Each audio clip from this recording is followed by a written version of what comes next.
વિશ્વભરમાં ગુજરાતના વારસાનો દબદબો જોવા મળી રહ્યો છે। રાણકી વાવના 3D શોને ગોલ્ડ એવોર્ડ મળ્યો છે। વાવ એવોર્ડ્સ એશિયા 2026માં ગોલ્ડ એવોર્ડ એનાયત કરાયો। દિલ્હીમાં યોજાયેલા સમારોહમાં આ એવોર્ડ મળ્યો છે। ગુજરાતના વારસાને ફરી એક વખત આ પ્રકારની ઓળખ મળવા પામી છે।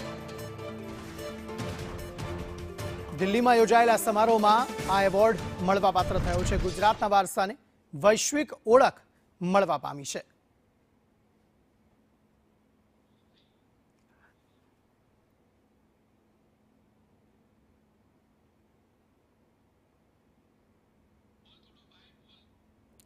તો દિલ્હીમાં યોજાયેલા એવોર્ડ્સમાં આ એવોર્ડ જે છે તે પ્રાપ્ત થયો છે। વિશ્વભરમાં ગુજરાતના વારસાનો દબદબો ફરી એકવાર જોવા મળ્યો। રાણકી વાવના 3D શોને ગોલ્ડ એવોર્ડ પ્રાપ્ત થયો છે। વાવ એવોર્ડ એશિયા 2026નું આયોજન કરવામાં આવ્યું હતું દિલ્હી ખાતે, જેમાં આ એવોર્ડ પ્રાપ્ત થયો છે।